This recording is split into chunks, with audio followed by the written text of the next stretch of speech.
हरे कृष्णा। राधे राधे दोस्तों, आप सभी माताओं बहनों का मेरे यूट्यूब चैनल में हार्दिक स्वागत है। आप सभी पर कान्हा जी का आशीर्वाद सदा सर्वदा बना रहे। आज आप हमारे चैनल पे श्रवण कीजिए गर्भ कथा।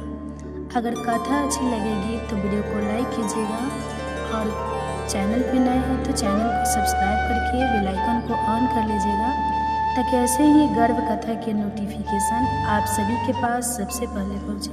और कमेंट्स में हरे कृष्णा राधे राधे जरूर लिखिए, ताकि आपकी एक कमेंट्स हमें प्रोत्साहित करती है कि ये कथा आपको अच्छी लगती है। तो कमेंट्स में अपना प्यार जरूर दीजिएगा और हो सके तो ज़्यादा से ज़्यादा शेयर कीजिएगा, ताकि जितने भी माताएं बहनें हैं सबके साथ कथा पहुँच सके।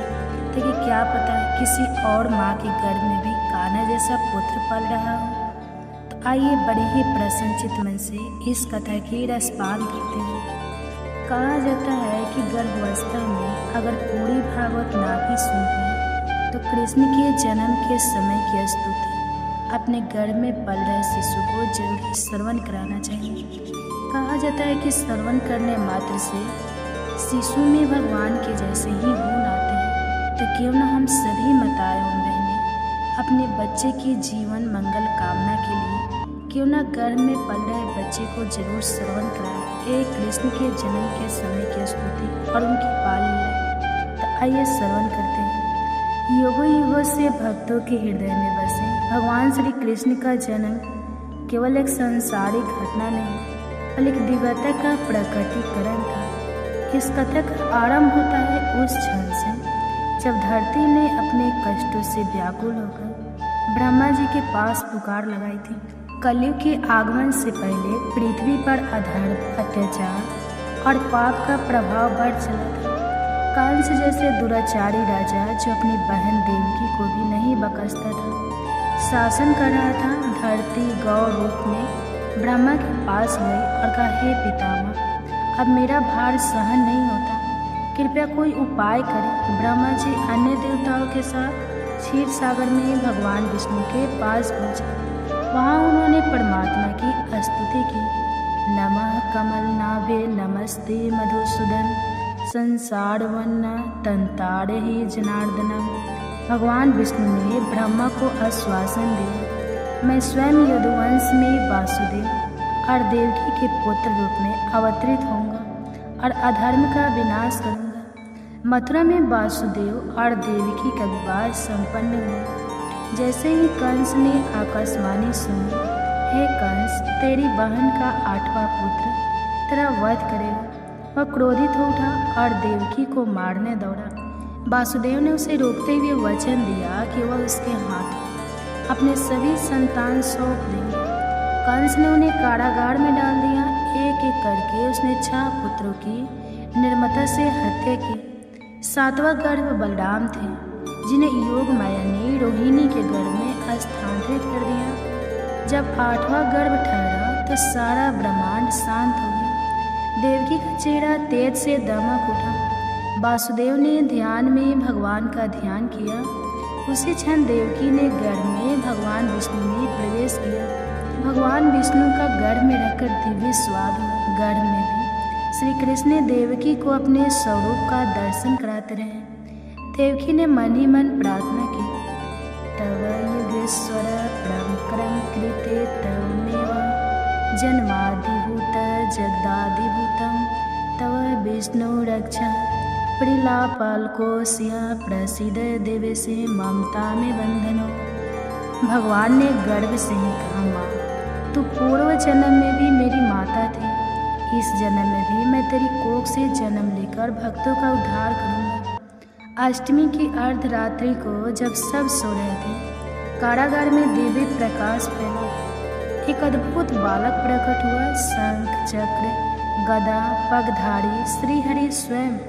देवकी वासुदेव ने स्तुति की, नमो देवाय अंतिताय कलाय च युगाय च प्रसिद्धि मम्मी नाथि तव त्राहि मां भयश्रितम। भगवान ने कहा, माता पिता, अब मुझे गोप रूप में गोकुल ले चलो, मैं वहाँ अपनी लीलाएं करूँगा। वासुदेव ने जेल के द्वार खोले पर यमुना जी का जल मार्ग बन गई। उन्होंने बालक को लेकर गोकुल में यशोदा के पास पहुंचा और यशोदा के पुत्र को लेकर लौट आए। जेल में सब कुछ पहले जैसा हो गया। कंस ने जब 8वां संतान कन्या के रूप में देखे तो उसे भी मारना चाहा, परंतु वह योग माया रूप में आकाश में चली गई और कहा, तुझे मारने वाला गोकुल में पल रहा है। उधर नंद बाबा ने बालक के जन्म पर बड़ा उत्सव मनाया, जिसे नंदोत्सव कहते हैं। गोकुल में श्री कृष्ण ने अनेक लीलाएं की, जिनसे न केवल असुरों का नाश हुआ बल्कि प्रेम, भक्ति और आनंद की वर्षा भी हुई। कंस ने बालक को मारने के लिए पूतना राक्षसी को भेजा। वह सुंदर स्त्री का रूप लेकर श्री कृष्ण को स्तनपान कराने आई, परंतु श्री कृष्ण ने उसके प्राण ही चूस लिए।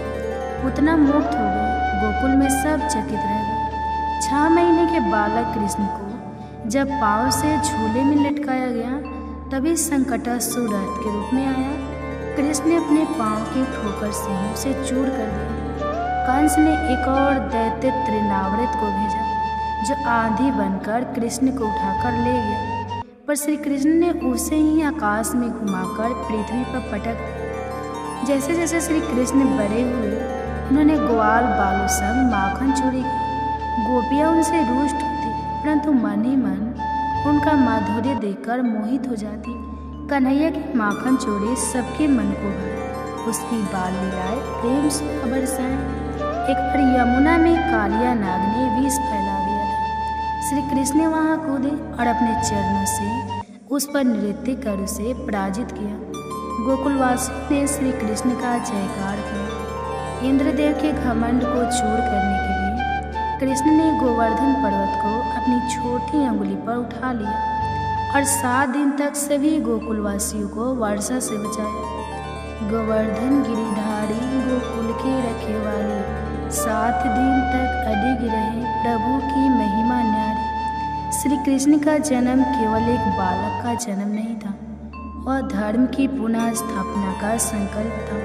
उनका प्रत्येक कृत्य पूतना वध से लेकर गोवर्धन धारा तक जीवन में धर्म, भक्ति और प्रेम की स्थापना का प्रतीक है।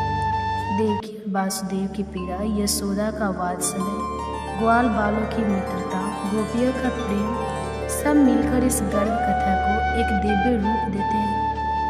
कृष्ण की गर्भस्थली से लेकर उनकी बाल लीलाओं तक की यह कथा आज भी श्रद्धा से सुनी जाती है। यह केवल भूतकाल नहीं, वर्तमान का भी मार्गदर्शन है। जीवन में जब अंधकार हो तो कृष्ण जन्म की वह रात्रि याद करें, जब दिव्यता ने अंधकार में जन्म लेकर सारा संसार आलोकित कर दिया। जब जब धर्म की हानि और अधर्म का उत्थान होता है, तब तो भगवान इस धरती पर अवतरित होते हैं। द्वापर युग में जब अधर्म अपनी चरम सीमा पर पहुंचा, तब श्रीहरि ने 2 रूपों में जन्म लिया। एक माता देवकी की कोख से और दूसरा माता रोहिणी की गोद से। ये दोनों थे कृष्ण और बलराम। यह कथा केवल जन्म की नहीं बल्कि उस दिव्य लीला की है, जिसमें वात्सल्य, वीरता और प्रेम का अद्भुत समन्वय है। जब देवकी के 7वें गर्भ में भगवान शेषनाग ने अवतार लिया, तब योग माया के आदेश पर वह गर्भ रोहिणी के उदर में स्थानांतरित कर दिया गया। यह कोई सामान्य घटना नहीं थी, यह आध्यात्मिक गति क्रिया थी, जिसे केवल योग शक्ति ही कर सकती है। रोहिणी, जो वासुदेव की दूसरी पत्नी थी, गोकुल में नंद बाबा के घर निवास कर रही थी। वहाँ वे एक तपस्विनी की भांति साधना में लीन थी। 7वें गर्भ से जब शेष अवतार बलराम का जन्म हुआ, तो सारे गोकुल एक दिव्य ऊर्जा का संचार हुआ। बलराम का जन्म पूर्णिमा के दिन हुआ, इसलिए उन्हें बलभद्र और रोहिणी भी कहा गया। उनका शरीर गौर वर्ण का था और उनकी आंखों में तेज था। यशोदा माता ने उन्हें भी अपने पुत्र के समान प्रेम दिया। कुछ ही समय बाद श्री कृष्ण का जन्म कारागार में हुआ और वासुदेव ने गोकुल लाए। यशोदा के गर्भ से उसी रात एक कन्या योगमाया ने जन्म लिया। जब वह कन्या कंस के हाथों छूटकर आकाश में चली गई, तो उसने कहा, जिसे तू मारना चाहता है वह गोकुल में पल रहा है। श्री कृष्ण और बलराम साथ साथ खेलते खाते और गाय चराते। बलराम बड़े भाई की भांति कृष्ण की रक्षा करते और कृष्ण अपने चंचल स्वभाव से उन्हें हंसाते। गोकुल के बाहर एक दैत्य धनुका गायों को हानि पहुंचाता था। बलराम ने उसे अपने बल से परास्त किया। यह उनकी पहली वीरता थी। जब श्री कृष्ण ने गोपियों संग रास लीला की तभी बलराम का एक अलग स्थान था। वे गोपगणों में सम्मानित थे। श्री कृष्ण की लीला में भाग लेकर भक्तों का संबल बनाते। श्री कृष्ण जब माखन चुराते तो बलराम मुस्कुराते। वे छोटे भाई को रोकते नहीं बल्कि उसके साथ सहभाग करते। जब कृष्ण यमुना में कालिया नाग से युद्ध कर रहे थे बलराम अत्यंत व्याकुल हुए। उन्होंने ग्वालों को रोका और कहा, कृष्ण कोई साधारण बालक नहीं है, उसके पीछे मत जाओ। और जब उन्होंने देखा कि कृष्ण नाग पर नृत्य कर रहे हैं तो वे हंसे और बोले, अब मैं निश्चित हूँ। गोकुल के संकीर्ण गालियों से निकलकर ये दोनों भ्राता वृंदावन में आए। वहाँ दोनों ने राक्षसों का संहार किया, बाकासुर, आघासुर और प्रलंबासुर। प्रलंबासुर बलराम को अपने कंधे पर बैठा कर भागा। बलराम ने उसे पराजित किया। जब कृष्ण ने गोवर्धन उठाया तब बलराम ने पूरे ग्राम में सभी को सुरक्षित स्थानों पर पहुँचाया। वे सेवा जनकर्ता की भूमिका में थे। एक दिन अक्रूर जी दोनों भाइयों को लेकर मथुरा ले गए। रास्ते में यमुना तट पर रथ रुका और अक्रूर ने दोनों को प्रणाम किया। कृष्ण ने कंस का वध किया और बलराम ने चाणूर नामक पहलवान को पराजित किया। इस गर्भ कथा में जहाँ श्री कृष्ण दिव्यता और प्रेम के प्रतीक है वही बलराम संवत और शौर्य के प्रतीक है। एक वात्सल्य की मूर्ति है तो दूसरा वीरता की। दोनों मिलकर हमें यह सिखाते हैं कि ईश्वर की शक्ति केवल चमत्कारों में नहीं बल्कि भाईचारे, कर्तव्य और सेवा में भी है। श्री कृष्ण और बलराम की लीला आज भी हृदय में जीवंत है। उनका प्रेम, उनकी बाल लीलाएं, उनकी वीरता सब मिलकर जीवन को दिशा देते हैं। जय बलराम, जय कृष्ण। भक्ति ही है सच्चा जीवन। गर्भ कथा। अगर ये कथाएँ आपको अच्छी लगेगी तो वीडियो को लाइक कीजिए और कमेंट बॉक्स में हरे कृष्णा जरूर लिखिए। और हमारे चैनल पे नए हैं और हमारी आवाज़ आज पहली बार सुन रहे हैं तो हमारे चैनल को सब्सक्राइब करके बेल आइकन को ऑन कीजिए ताकि ऐसे ही वीडियो की नोटिफिकेशन सबसे पहले आपके पास पहुँचे। तो चलिए आइए श्रवण करते हैं गर्भ कथा, जिसे प्रेगनेंसी में हर गर्भवती माता को जरूर श्रवण करना चाहिए। कहते हैं कि व्यक्ति योगिया के साथ योगी और भोगियों के साथ भोगी बन जाता है। व्यक्ति को जीवन के अंतिम राहों में उसे कौन सी गति मिलेगी यह भी उसकी संगति पर ही निर्भर करता है। संगति का जीवन में बहुत गहरा प्रभाव पड़ता है। संगति से मनुष्य जहाँ महान बनता है वहीं बुरी संगति से उसका पार्टनर भी हो जाता है। और आज संतान को ऐसे ही एक प्रेरक प्रसंग के बारे में सुनाए जो उसे बताएगी कि जीवन में अच्छा साथ होने का कितना ज़्यादा फायदा होता है। आइए कथा को प्रारंभ करें। सभी माताएं शांत भाव से बैठ जाए, अपने दोनों हाथ अपने गर्भ पर रख लें, कोमलता से अपनी आंखें बंद कर लें और अपनी संतान से कहे, आओ मेरे बच्चे, मैं तुम्हें एक कथा सुनाती हूँ। एक बार की बात है, राजकुमार को तोता पालने का मन किया। राजा को बताया गया। तब राजा ने अपने मंत्रियों से कहा, मंत्रीवर, राजकुमार को एक तोता पालने का मन है, जाकर आज शाम तक ही कहानी से तोता लेकर आओ। तोता एकदम से तो कहानी मिलता नहीं था, इसलिए मंत्री एक संत के पास गए और कहा, भगवान, राजा साहब एक तोता लेने की जिद कर रहे हैं, आप अपना तोता दे दो तो बड़ी कृपा होगी। संत ने कहा, ठीक है, ले जाओ। राजा ने सोने के पिंजरे में बड़े स्नेह से तोता की सुख सुविधा का प्रबंध किया। तो तब ब्रह्मा मुहूर्त में बोलने लगा तोता, जय श्री राम, ओम तत्सव, ओम तत्सव। उठो राजा, उठो महारानी, दुर्लभ मानव तन मिला है, यह सोने के लिए नहीं है, भजन करने को मिला है। राजा परिवार बड़े सवेरे उठकर उसकी बातें सुना करता था। राजा कहते थे कि तोता क्या मिला, हमें तो एकांत ही मिल गया। पर हर जीव की एक निश्चित आयु होती है। एक दिन वह तोता मर गया। राजा, रानी, राज परिवार और पूरे राज्य में हफ्तों तक शोक मनाया गया, झंडा झुका दिया गया। किसी प्रकार राज परिवार ने शोक का वर्णन किया और राजकाज पे पुनः गए। राजा साहब ने कहा, मंत्रीवर, खाली पिंजरा सूना लगता है, एक और तोता की व्यवस्था की जाए। मंत्री ने इधर उधर देखा, एक कसाई के यहाँ वैसा ही बहुत तोता पिंजरे में टंगा देखा। मंत्री ने कहा कि राजा साहब चाहते हैं कि यह तोता उन्हें मिले। तब कसाई ने बोला कि ठीक है। कसाई वाला तोता राजा के पिंजरे में पहुँच गया। राज परिवार बहुत प्रसन्न था। सबको लगा कि वही तोता जीवित होकर चला आया है। दोनों की नासिक, पंख, आकर, चितवन सब एक जैसे थे। लेकिन बड़े सवेरे तू तो इस प्रकार राजा को बुलाने लगा जैसे वह कसाई अपने नौकरों को उठाता था। उठ हरामी के बच्चे, पढ़ा हुआ है साला, एक दो चप्पल की लगाऊंगी तभी समझ आएगी। चल उठ जा यहाँ से, मेरे लिए अंडे ला और फिर मुर्गियों को काट। कमीने यही बात को बार बार दोहराने लगा। राजा को इतना क्रोध आया कि उसने तोता को पिंजरे से निकाला और गर्दन मरोड़ के केले के बाहर फेंक दिया। मेरे बच्चे वे दोनों तोता सेज भाई थे, पर एक ही गर्दन मरोड़ दी गई तो दूसरे के लिए झंडा झुका दिए गए। भंडारा किया गया, शोक मनाया गया। आखिर भूल हुई तो कहाँ हुई? अंतर था दोनों की संगति का। मेरे बच्चे, हम सभी को यह मानव तन समाज रूप से मिला है। बच्चे, हम सभी को यह तनाव मानव जाति सब समाज रूप से मिला है। पर कोई उसे जीवन में ऐसे काम कर जाते हैं कि उन्हें सदियों तक सब याद रखते हैं। तो कहानी कुछ लोग ऐसे भी होते हैं जिसे उनके माता पिता परिवारजन की तंग आ जाते हैं। तो इसलिए कहा जाता है कि हम सदैव अच्छे लोगों का, अच्छी किताबें का संग करना चाहिए। वही हमारे जीवन की गाड़ी को सही रास्ते पे ले जाते हैं और अंत समय हमारी गति को कम करते हैं। कबीर दास जी ने बड़े ही सरल शब्दों में कहा है, कबीर तन पंछी भाया, जहाँ मन तहाँ उड़ी जाए।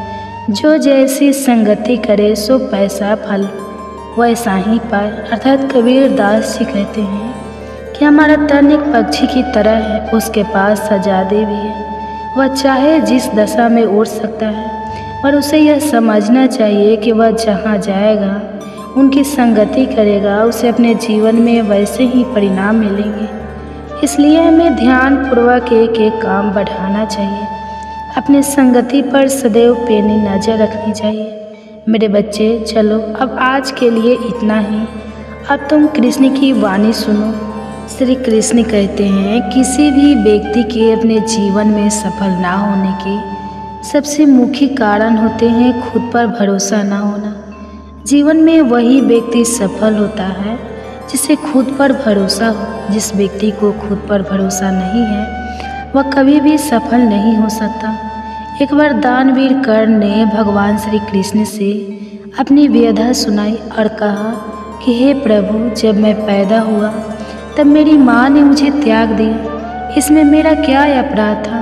द्रोणाचार्य ने मुझे शिक्षा देने के मना कर दिया क्योंकि वह मुझे क्षत्रिय नहीं मानते थे, इसमें भी मेरा क्या अपराध?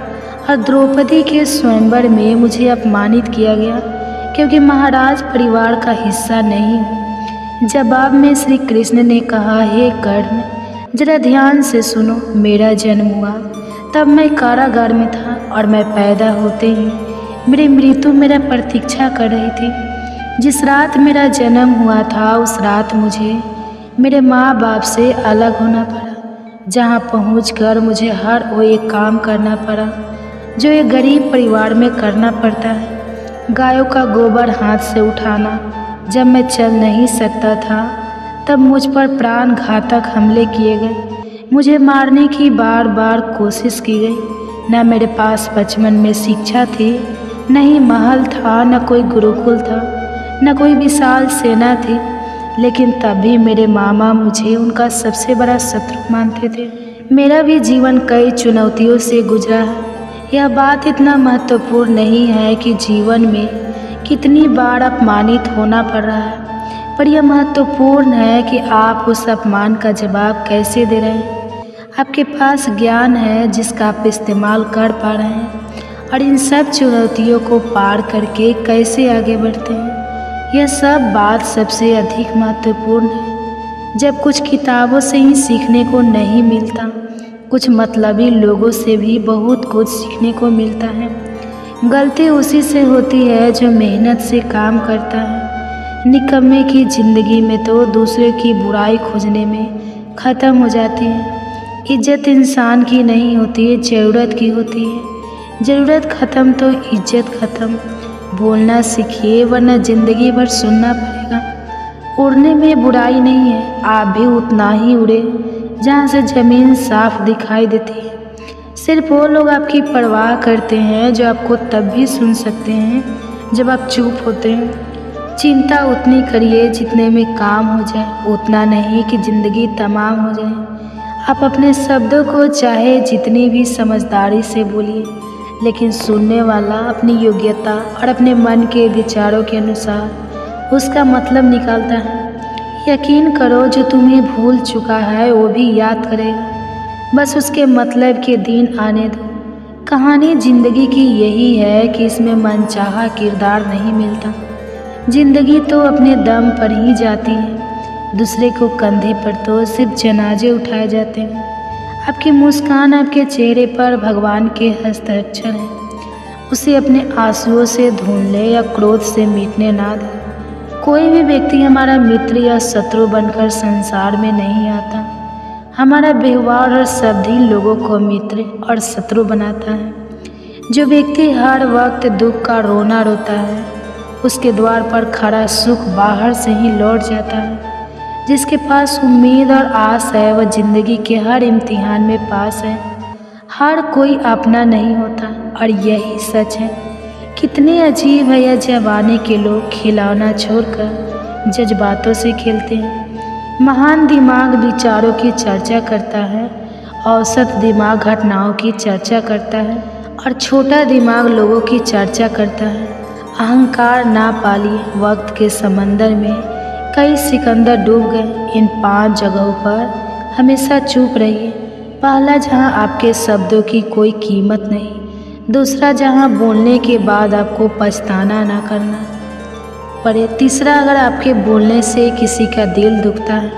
चौथा, अगर आप गुस्से में हो, क्योंकि गुस्से में इंसान बिना सोचे समझे कुछ भी बोल देता है।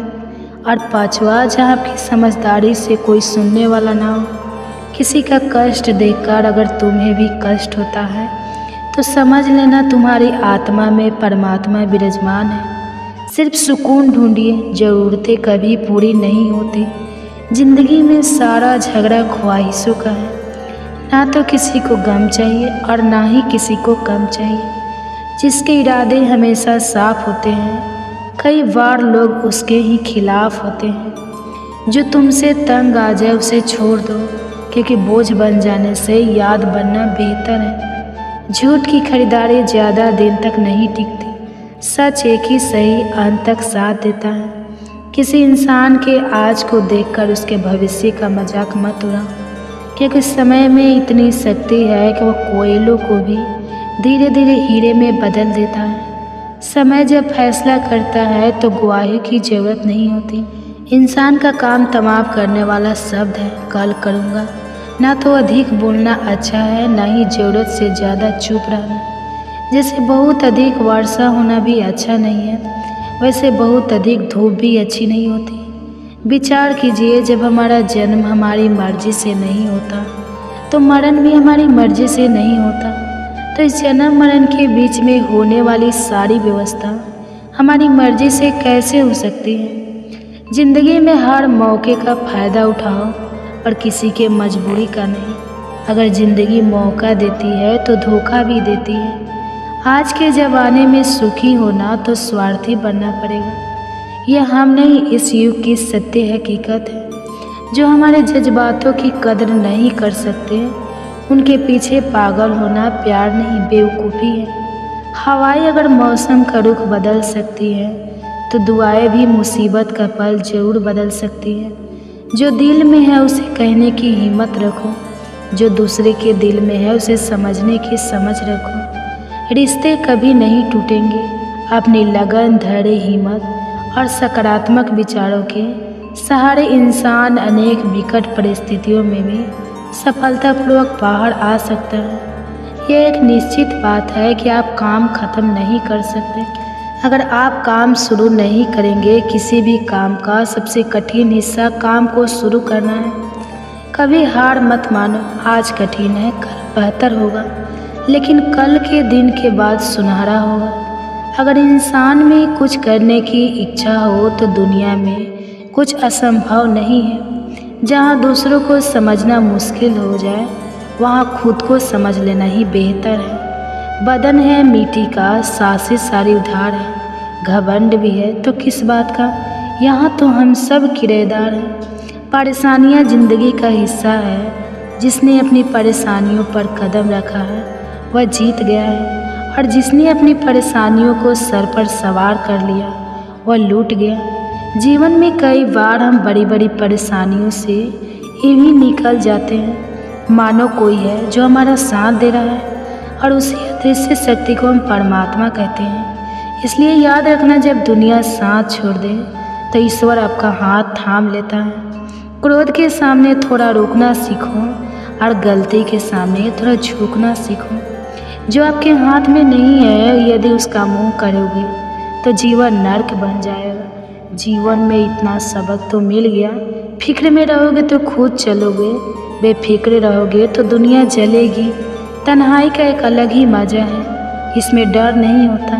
किसी के छोड़ जाने तुमने खुद को कमज़ोर मन रखा है, वरना जो तुम कर सकते हो कोई दूसरा नहीं कर सकता। जिसे गर्भवती माता को जरूर सुबह शाम श्रवण जरूर करना चाहिए, और अपने गर्भस्थ शिशु को जरूर श्रवण कराना चाहिए। अगर वीडियो अच्छी लगेगी तो वीडियो को लाइक कीजिएगा और कमेंट बॉक्स में हरे कृष्णा जरूर लिखिएगा, और साथ ही हमारे चैनल को सब्सक्राइब भी जरूर कर लीजिएगा, और साथ ही बेल आइकन को भी प्रेस जरूर कर लीजिएगा, ताकि ऐसे ही वीडियो आप सबके पास सबसे पहले पहुँचे। तो आइए आज श्रवण करते हैं गर्भ कथा। गर्भ में मिलने वाले कष्टों का रहस्य बहुत ही गूढ़ और हृदय को छोड़ देने वाला है।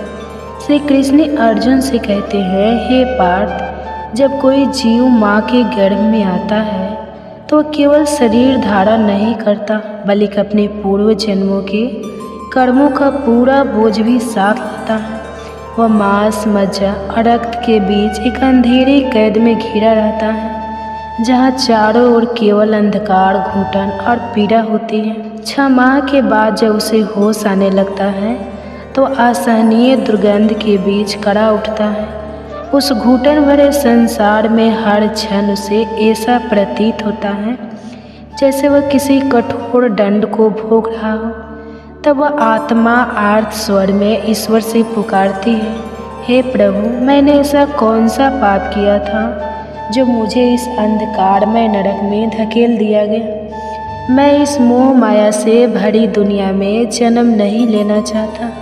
कृपया कर मुझे मुक्त कर दीजिए। परंतु नियति की यह अटल सच्चाई है कि ईश्वर उसकी विनती को अनसुना कर देते हैं, क्योंकि जीव को अपने कर्मों का फल भोगना ही पड़ता है। श्री कृष्ण अर्जुन को बताते हैं, हे धनंजय, माँ के गर्भ में जीव जितने कष्ट सहता है वह मृत्यु लोक के किसी भी दुख से कहीं अधिक होता है।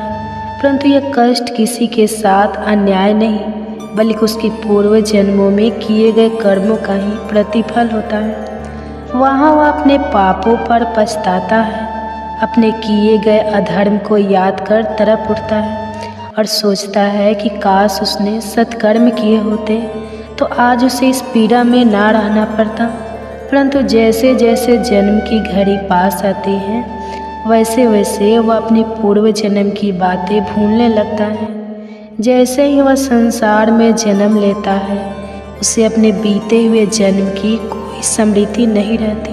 वह फिर उसी मोह माया में लिप्त हो जाता है, वही भूले दोहराने लगता है और फिर वही जन्म मरण का चक्र चलता रहता है। भागवत गीता में भगवान श्री कृष्ण कहते हैं, हे अर्जुन, यह चक्र अनंत है। जब तक जीव अपनी आत्मा के परम सत्य को नहीं जान लेता, तब तक वह जन्म और मृत्यु के इस चक्र में बंधा रहता है। यही नहीं, यदि कोई गर्भवती स्त्री भागवत गीता का श्रवण करती है तो उसके गर्भ में पल रहे शिशु का मानसिक और आध्यात्मिक विकास होता है। ऐसे माता पिता को संस्कारी, बुद्धिमान और श्रेष्ठ संतान की प्राप्ति होती है, जो न केवल इस जीवन को संवारती है बल्कि आत्मा के मोक्ष का मार्ग भी प्रशस्त करती है। गर्भ गीता केवल एक ग्रंथ नहीं बल्कि जीवन और जन्म के सबसे गहरे रहस्यों का उद्घाटन है। यह वह दिव्य ज्ञान है जो हमें सोचने पर विवश करता है। क्या हम इस चक्र से मुक्त हो सकते हैं? क्या कोई ऐसा मार्ग है जो हमें मोक्ष की ओर ले जाए? भगवान श्री कृष्ण स्वयं हमें यह सिखाते हैं कि संसार एक स्वप्न के समान है, जहाँ हर जन्म हमें मोक्ष का एक अवसर देता है। अब यह हम पर निर्भर करता है कि हम इस जीवन को केवल भोगों में व्यतीत कर देते हैं या आत्मज्ञान प्राप्त कर अपने असली स्वरूप को पहचानते हैं। अर्जुन का हृदय और भी व्यथित हो उठा। उसने व्याकुल स्वर में कहा, हे प्रभु, यह मन तो मतवाले हाथी के समान बेलगाम है। इसकी तृष्णा कभी समाप्त नहीं होती। यह 5 इंद्रियों के वश में है और इन पर सबसे अधिक प्रभाव अहंकार का है। यह अहंकार इतना बलवान है कि यह मनुष्य को पतन की ओर धकेल देता है। कृपया कर बताइए, इस मन को कैसे वश में किया जाए? भगवान श्री कृष्ण ने धैर्यपूर्वक कहा, हे अर्जुन, यह मन सचमुच हाथी के समान उद्दंड है। इसकी तृष्णा इसे कभी स्थिर नहीं रहने देती। यह काम, क्रोध, लोभ, मोह और अहंकार के अधीन होकर अपने ही विनाश का कारण बनता है। किंतु जैसे एक मतवाले हाथी को अंकुश से नियंत्रित किया जाता है, वैसे ही इस मन रूपी हाथी को वश में करने का एकमात्र उपाय है ज्ञान का। अंकुश अहंकार से ग्रस्त प्राणी अंधकार में गिरता है, नरक के गर्भ में समा जाता है। किंतु जो ज्ञान के प्रकाश को धारण करता है, वह स्वयं को बचा लेता है। अर्जुन ने व्याकुल होकर पूछा, हे कृष्ण, यह प्राणी बार बार गर्भ में क्यों आता है? यह जन्मते ही पीड़ा क्यों सहता है? रोग, जरा और अतः मृत्यु की कठोर मार इसे क्यों झेलनी पड़ती है? वह कौन सा पवित्र कर्म है जिससे यह जन्म मरण के बंधन से मुक्त हो सके? भगवान श्री कृष्ण ने गंभीरता से उत्तर दिया, हे अर्जुन, यह मनुष्य अज्ञान और मोह में अंधा है। यह संसार के नश्वर सुख में आसक्त होकर बार बार जन्म लेता है, बार बार मरता है। इसे कभी चैन नहीं मिलता। यह जिस वस्तु को पा लेता है उसके खोने का डर इसे सताता है, और जो नहीं मिलती उसकी चाह में जीवन भर भटकता रहता है। 8 पहर माया के पीछे दौड़ता है और इसी मोह के कारण यह गर्भ के दुखों को सहता रहता है। श्री कृष्ण के इन वचनों ने अर्जुन के हृदय में एक तीव्र ज्वाला जला दी। उसकी आत्मा जैसे किसी अनजाने सत्य को पहचानने लगी। वह समझने लगा कि मनुष्य का सबसे बड़ा शत्रु स्वयं उसका अहंकार है और सबसे बड़ी मुक्ति का द्वार केवल ज्ञान में है। अर्जुन व्याकुल होकर बोले, हे भगवान, कुछ लोग तुम्हारे नाम का स्मरण करते हुए वन वन भटकते हैं, कुछ वैराग्य धारण कर लेते हैं और कुछ धर्म कर्म में लीन रहते हैं।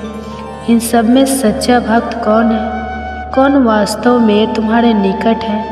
और वह वैष्णव कौन है जो तुम्हारे चरणों का वास्तविक अधिकारी है? भगवान श्री कृष्ण मुस्कुराए और बोले, हे अर्जुन, जो मेरे नाम के लिए संसार की मोह माया त्याग कर वन में विचलन करते हैं वे सन्यासी हैं, लेकिन जो अपने सिर पर जटा बांधते हैं, अंग पर भस्म लगाते हैं और फिर भी अहंकार से भरे होते हैं, उनमें मैं नहीं हूँ। अहंकार ही उनके लिए सबसे बड़ी बाधा है, जिससे मेरा दर्शन उनके लिए दुर्लभ हो जाता है।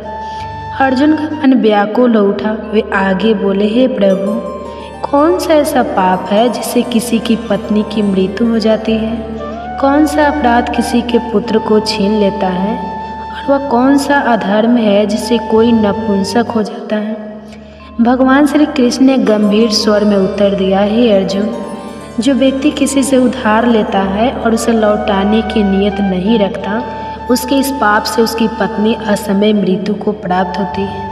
जो व्यक्ति किसी की अमानत में खयानत करता है, उसका पुत्र काल के गाल में समा जाता है। और जो किसी से वादा करता है परंतु समय आने पर मुकर जाता है, वह अगले जन्म में नपुंसक होता है। ये सभी पाप अत्यंत घोर है जो जीवन को दुख और विनाश की ओर ले जाते हैं। अर्जुन का मन व्याकुल हो गया। उन्होंने कांपते स्वर में पूछा, हे प्रभु, कुछ लोगों को आप अपार धन संपत्ति स्वर्ण और वैभव देते हैं, वे कौन से पुण्य के भागी होते हैं? और जो हाथी घोड़ा रथ जैसे राजसी सुख पाते हैं, उन्होंने कौन सा महान कर्म किया होता है? भगवान श्री कृष्ण ने मंद मुस्कान के साथ उत्तर दिया, हे अर्जुन, इस संसार में जो मनुष्य दानशील होते हैं, जो अपने धन को धर्म और सत्कर्म में लगाते हैं, जो भूखों को भोजन कराते हैं और निष्काम सेवा करते हैं, वे स्वर्ण और अपार धन संपदा प्राप्त करते हैं। और जो व्यक्ति सत्य और न्याय के मार्ग पर चलते हैं, जो अपने जीवन को धर्म और लोक कल्याण के लिए अर्पित करते हैं, वे हाथी घोड़ा और रथ जैसे राजसी सुखों के अधिकारी बनते हैं। ये सब उनके पूर्व जन्मों के पुण्य का ही फल है। इस संसार में कर्म ही सर्वस्व है और जो जैसा करता है उसे वैसा ही फल प्राप्त होता है। अर्जुन ये सुनकर गहरे चिंतन में डूब गए। उन्होंने समझ लिया कि संसार में कोई भी सुख दुख बिना कारण नहीं आता। हर जन्म, हर परिस्थिति, हर भाग्य केवल और केवल अपने कर्मों का ही परिणाम है। अर्जुन ने व्याकुल होकर पूछा, हे प्रभु, यह संसार इतना विविध क्यों है? कोई राजा बनता है, कोई निर्धन रहता है, कोई विद्वान होता है तो कोई अज्ञानी। किस पुण्य के प्रभाव से किसी को ऐश्वर्य मिलता है और कौन से कर्म किसी को निर्धनता की ओर ढकेल देते हैं? भगवान श्री कृष्ण ने करुणा से देखा और उत्तर दिया, हे अर्जुन, जो मनुष्य स्वर्ण का दान करते हैं वे अगले जन्म में घोड़ों और रथों के स्वामी बनते हैं। जो निष्काम भाव से कन्यादान करते हैं वे पुनः पुरुष योनि में जन्म लेते हैं। जो अन्न दान करते हैं उनका स्वरूप सुंदर होता है और जिन्होंने विद्या का दान किया है वे स्वयं भी विद्यावान होते हैं। संतों की सेवा करने वाले पुण्यात्माओं को पुत्र रत्न की प्राप्ति होती है। अर्जुन ने गहरी सांस ली और पुनः पूछा, हे प्रभु, कौन सा पाप ऐसा है जिससे मनुष्य जीवन भर रोगों से ग्रस्त रहता है? कौन सा अधर्म उसे गधे का जन्म लेने को बाध्य करता है? स्त्री और टूट का जन्म किस पाप के कारण प्राप्त होता है? और वह कौन सा पाप है जिससे कोई बिल्ली का जन्म पाता है? भगवान श्री कृष्ण का स्वर गंभीर हो गया, हे अर्जुन, जो व्यक्ति कन्यादान करते समय धन लेते हैं वे पापी होते हैं और यही कारण है कि वे जीवन भर रोगों से पीड़ित रहते हैं। जो व्यक्ति अपनी वासनाओं में डूबकर मदिरा का सेवन करते हैं वे अगले जन्म में टट्टू बनते हैं। जो झूठी गवाही देते हैं वे स्त्री योनि में जन्म लेते हैं। जो महिलाएं पहले स्वयं भोजन कर लेती हैं और फिर ईश्वर को अर्घ्य दान देती हैं, वे अगले जन्म में बिल्ली बनती हैं। और जो लोग झूठी वस्तु दान करते हैं वे अगले जन्म में गुलाम स्त्रियों बनती हैं। अर्जुन का हृदय और अधिक प्रश्नों से भर गया। उन्होंने अधीर होकर पूछा, हे प्रभु, कोई धन का प्रेमी होता है, कोई स्त्रियों में आसक्त रहता है, या आकर्षण किस कारण उत्पन्न होता है? श्री कृष्ण गंभीर स्वर में बोले, हे अर्जुन, धन और स्त्री दोनों नाशवान हैं। यह माया का मोह जाल है जो जीव को भटकाता है। केवल मेरी भक्ति ऐसी है जो कभी नष्ट नहीं होती। जो मेरी शरण में आता है वही सच्ची शांति पाता है। अर्जुन ने और अधिक गहराई से जानना चाहा। उन्होंने पूछा, हे भगवान, यह राजपाट किस पुण्य से प्राप्त होता है? कौन सा धर्म करने से विद्या का वरदान मिलता है? भगवान श्री कृष्ण का स्वर और अधिक गंभीर हो गया। हे अर्जुन, जो प्राणी काशी में निष्काम भाव से तप करते हुए देह त्यागते हैं वे राजा बनते हैं, और जो गुरु की सेवा निष्ठा और समर्पण से करते हैं वे विद्या प्राप्त करते हैं। ये संसार केवल कर्मों का प्रतिफल है। अर्जुन अभी भी समाधान नहीं पा रहे थे। उन्होंने और जिज्ञासा से पूछा, हे प्रभु, कुछ लोग बिना किसी परिश्रम के अचानक धनवान हो जाते हैं, इसका क्या कारण है? भगवान श्री कृष्ण मुस्कुराए और बोले, हे अर्जुन, जो गुप्त दान करते हैं, जो बिना किसी दिखावे के दूसरों की सहायता करते हैं, वे अचानक धन संपत्ति प्राप्त करते हैं। जो परमेश्वर के कार्य में लगते हैं, जो परोपकार में अपना जीवन अर्पित करते हैं, वे सदैव रोगों से मुक्त रहते हैं। अब अर्जुन के मन में पापों को लेकर जिज्ञासा उठी। उन्होंने भयभीत स्वर में पूछा, हे भगवान, कौन से पाप मनुष्य को अम्ली नशेड़ी बना देते हैं? कौन से पाप से गूंगे हो जाते हैं और कौन सा पाप कुष्ठ रोग का कारण बनता है? भगवान श्री कृष्ण के नेत्रों में एक गहरी गंभीरता झलक उठी। वे बोले, हे अर्जुन, जो व्यक्ति नीच कुल की स्त्रियों के साथ अनुचित संबंध रखते हैं, वे अगले जन्म में अमली बनते हैं। जो गुरु से शिक्षा प्राप्त करके वे उसे भूल जाते हैं, अपने गुरु का अपमान करते हैं, वे गूंगे होते हैं। और जो निर्दोष गौ की हत्या करते हैं, वे कुष्ठ रोग से पीड़ित होते हैं। इन पापों का प्रायश्चित अत्यंत कठिन होता है। अर्जुन का हृदय पीड़ा से भर उठा। उन्होंने कांपते हुए कहा, हे प्रभु, कोई व्यक्ति रक्त विकार से ग्रस्त क्यों होता है? कोई निर्धन क्यों जन्म लेता है? कि इस पाप के कारण खंड वायु का कष्ट मिलता है? कौन से पाप से कोई अंधा या पंगु बनता है? और कुछ स्त्रियां बाल विधवा क्यों होती है? भगवान श्री कृष्ण का स्वर करुणा से भर उठा। हे अर्जुन, यह सब पापों का परिणाम है। जो व्यक्ति अन्याय से अर्जित धन से अपना जीवन व्यतीत करता है और रक्त विकार से ग्रस्त होता है, जो मनुष्य दूसरों का हक छीनता है, वह निर्धनता का जीवन जीता है। जो प्राणी के साथ छल करता है, वह अगले जन्म में खंड वायु लकवे का शिकार होता है।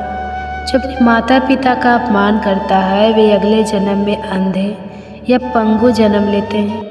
और जो स्त्रियां छल कपट से अपने पति को कष्ट देती हैं, वे अगले जन्म में बाल विधवा हो जाती हैं। अर्जुन के नेत्रों में अश्रु छलक पड़े। वे समझ गए कि संसार में सुख दुख, स्वास्थ्य, रोग, धन, निर्धनता सब कुछ केवल और केवल कर्मों का ही फल है। जो जैसा करता है उसे वैसा ही फल भोगना पड़ता है। अर्जुन ने गहरी श्रद्धा से भगवान श्री कृष्ण के चरणों में प्रणाम किया और अत्यंत भावुक होकर पूछा, हे प्रभु, आप पर ब्रह्मा हैं। आप जानते हैं, आपको कोटि कोटि प्रणाम। पहले मैं आपको केवल अपना संबंधी मानता था, परंतु अब मैं आपको संपूर्ण ब्रह्मांड के ईश्वर रूप में देख रहा हूँ। हे परमेश्वर, कृपया कर बताइए, गुरु दीक्षा का क्या महत्व है और सच्चे गुरु का स्वरूप कैसा होता है? भगवान श्री कृष्ण की दृष्टि प्रेम और करुणा से भर उठी। वे मंद मुस्कान के साथ बोले, हे अर्जुन, धन्य हो तुम, धन्य है वो माता पिता जिन्होंने तुम जैसा पुत्र पाया। तुम्हारी जिज्ञासा तुम्हारे उद्धार का संकेत है। हे अर्जुन, इस संसार में गुरु का स्थान सर्वोच्च है। संपूर्ण ब्रह्मांड का गुरु स्वयं जगन्नाथ है। विद्या का गुरु काशी है और चारों वर्णों के लिए सन्यासी गुरु का स्वरूप होता है। सन्यासी वही कहलाता है जिसने सब कुछ त्याग कर केवल मेरे नाम में अपना मन लगाया हो। ब्राह्मण ही जगत गुरु होता है, परंतु सच्चा गुरु वही है जिसने अपनी सभी इंद्रियों को जीत लिया हो, जिसे संपूर्ण संसार ईश्वरमय प्रतीत होता हो, जो माया मोह से परे और परम तत्व को जानने वाला। हे अर्जुन, जो गुरु के प्रति भक्ति भाव रखता है, जो गुरु के समक्ष बैठकर भोजन करता है, उसका भजन सफल होता है। तो जो गुरु से विमुख होता है वह महान पापी है, उसके लिए सारा संसार व्यर्थ है। जो बिना गुरु के रहता है वह चंडाल के समान होता है। जैसे गंगा जल भी यदि मदिरा के पात्र में रखा जाए तो अपवित्र हो जाता है, वैसे ही बिना गुरु का भजन भी निसफल होता है। उसका भोजन देवता तक स्वीकार नहीं करते, उसके सारे शुभ कर्म व्यर्थ हो जाते हैं। हे अर्जुन, कुंता, स्वर, गधा और कौवा ये सभी हीन योनियां हैं, परंतु उनसे भी अधिक नीच वह मनुष्य है जो गुरु को नहीं अपनाता। गुरु के बिना कोई भी प्राणी मोक्ष प्राप्त नहीं कर सकता। जो बिना गुरु के रहता है वह निश्चित रूप से नरक में जाता है। गुरु दीक्षा के बिना किए गए सभी कर्म निष्फल हो जाते हैं।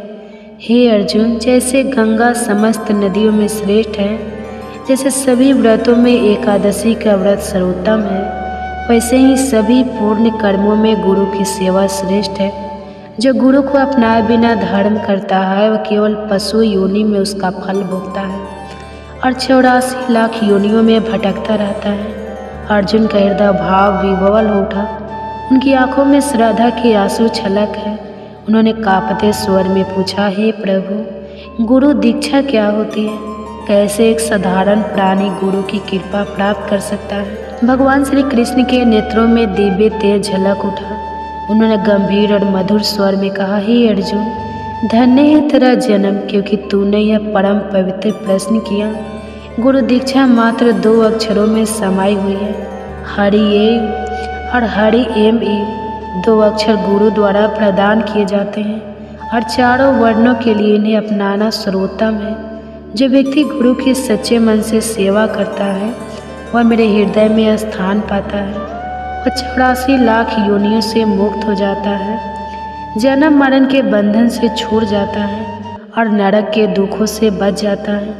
जो गुरु की सेवा नहीं करता वह 3 करोड़ 50 लाख वर्षों तक नरक भोगता है, लेकिन जो गुरु की सेवा करता है वह कई अश्वमेध यज्ञों के पुण्य का भागी बनता है।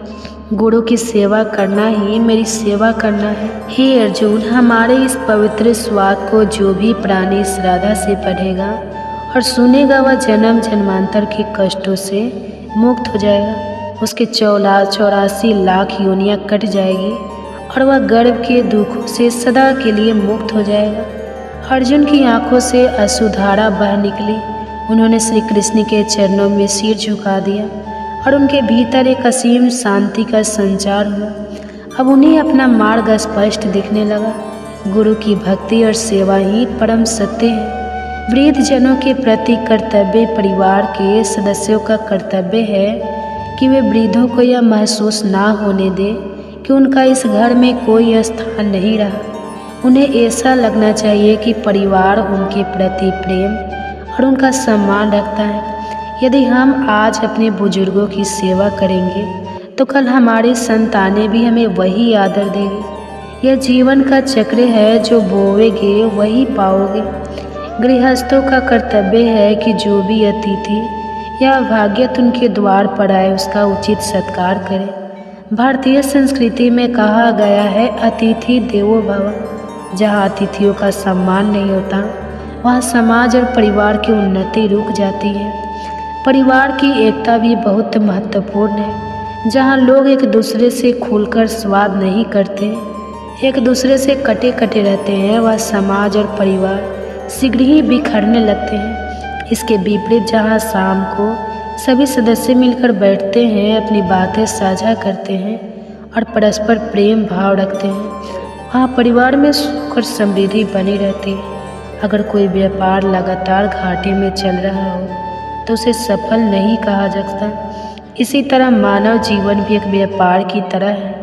अगर इसमें प्रसन्नता, शांति और संतोष नहीं है तो यह घाटे में ही चल रहा है। अत्यधिक इच्छाएं, अहंकार, द्वेष, क्रोध, असहिष्णुता और स्वार्थ यह सभी जीवन को धीरे धीरे नष्ट कर देते हैं।